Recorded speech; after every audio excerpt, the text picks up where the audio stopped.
எனக்கு இது எப்போ I felt it is I went to interview Soori for குட்டுக்காளி.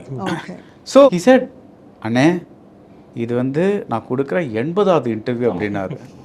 எனக்கு அப்படியே திக்குனாச்சு. ஆமாம் சார், 80 இன்டர்வியூ 80. எஸ் நான் தான் சொல்கிறேன். நீங்கள் கொடுத்துருக்கீங்களா? ஆமாம் சார், நீங்கள் குடும்பஸ்தன் முடிச்சுட்டு நீங்கள் மெசேஜ் பண்ணீங்க நம்ம ஒரு இன்டர்வியூ வச்சுக்கலாம். நான் உங்கள்கிட்ட என்ன அது படிங்க நான் ரொம்ப டயர்டாக இருக்கேன் சார், வா நான் கூட சொன்னேன்னா அதான் சொல்கிறேன். ஏன் முடியல இதுவான பிறகு நான் சொல்லிடுறேன் சார், நான் ஒத்துக்கிறேன் சார், கண்டிப்பாக சொல்கிறேன். ரொம்ப important phase of the film.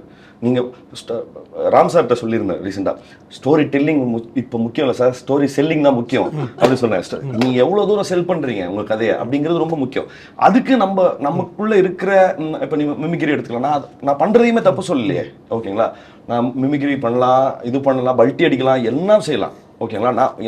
நான் ஒரு அட்டென்ஷன் கேட்குறேன். நான் ஒரு படம் பண்ணியிருக்கிறேன் சார், அது பாருங்கன்னு சொல்லி நான் சொல்கிறேன். அவ்வளவுதான், கவன ஈர்ப்பு தான், ஓகேங்களா? அதுக்கு என்ன டூல் வேணா பண்ணலாம். பட் ஆனால் அந்த ப்ராசஸில் நிறைய லூஸ் ஆகுது சார். நிறைய பயங்கர முடிச்சுட்டு தான் பேய் பிடிச்ச மாதிரி ஆயிரும். What to you lose? Like ஒரு நீங்க ட்ரெயின் சார், நீங்க பிசிக்கலி டயர்ட். நான் உங்களுக்கு சொல்றேன், பிசிக்கலி மட்டும் இல்ல. அப்படி உட்காருங்க, காலையில இருந்து 16 இன்டர்வியூக்கு நீங்க இப்படியே உட்காருங்க சொல்றேன். அப்படியே சொல்லுங்க சார். நான் சொல்றது இப்ப இது தப்பா கூட என்ன, இவன் படத்தை ப்ரொமோட் பண்றதுக்கு இவ்வளவா சொல்ல முடியும். நான் அதை கம்ப்ளைண்ட் பண்ணல, பட் ஆனால் அது அவ்வளோ என்ஜாயபிளான ப்ராசஸ் இல்லைன்னு சொல்றேன். மற்றபடி